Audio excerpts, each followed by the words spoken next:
So frozen foods are just as nutritious as fresh, and because they're usually frozen at the point of being picked, and they don't have that urgency in terms of shipping, getting into your supermarkets, they can be a lot cheaper.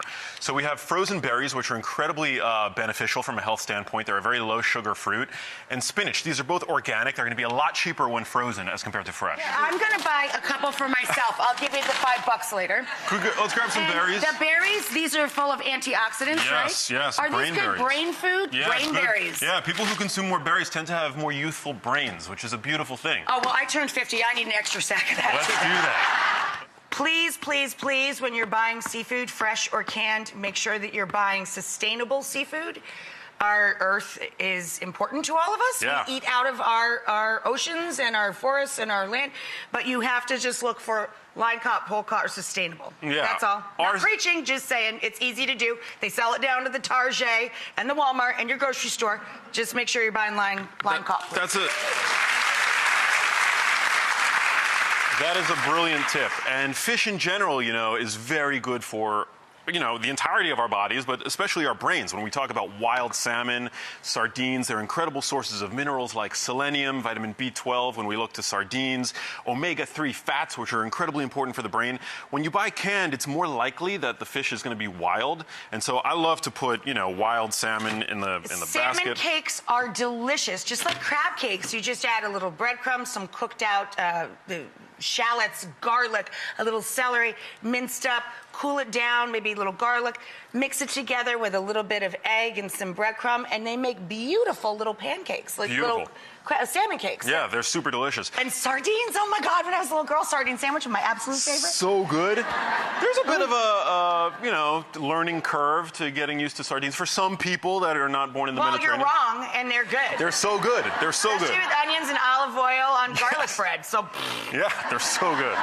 They're so good. And tuna's great. You now have some companies that are testing each individual fish for mercury content, so you can look for that. Yeah. That's fabulous. Yeah. I love tuna. We're getting a lot of that. I'm going to owe you a big check, man. Do that. I can't leave it out sardines. Well, I'm just happy. All right. Rachel, some research shows that you can actually save about 20% by shopping for whole foods as opposed to processed foods. So I'm all about the whole foods. That is the truth. Yeah. Tell us about this station. So when it comes to legumes and dried foods like nuts and things like that, you want to always buy bagged as opposed to cans. And this is actually really kind of interesting. Mm-hmm. When they're bagged, they're dehydrated.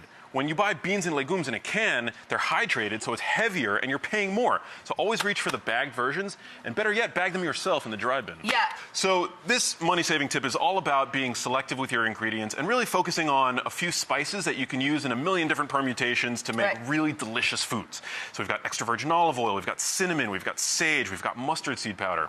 When it comes to health, cinnamon is really powerful as a potential way to help regulate blood sugar.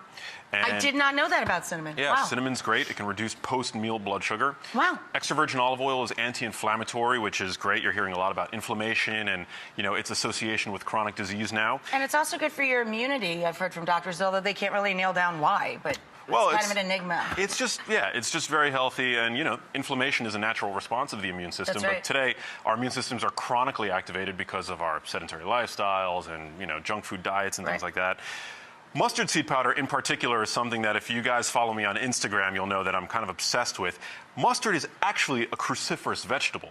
And when you sprinkle this on cooked cruciferous vegetables like broccoli or cabbage, it actually intensifies the potential cancer-fighting activity of those vegetables. It kind of turns up the heat. It's like an amplifier. Yeah, it's really delicious. So I'm sprinkling mustard seed powder on all my cooked broccoli, cabbage. Up next, we've got produce. And so we've got two really great money-saving tips here. First, you always want to kind of eat in season. Food that's grown locally when it's in season doesn't have to be shipped over long distances, so it's going to cost less. The other money-saving tip, while we're in the produce section here, is how do you know when to buy organic and when to buy conventional? Well, a good rule of thumb is if it has a peel, you don't have to buy organic. So like avocados, bananas, you don't need to buy those organic. Right. If you're going to eat all of it, if you're going to eat the outside of it, that's maybe a place you'd like to spend a little more money. Exactly. So grapes, berries, fruits that have very thin skin.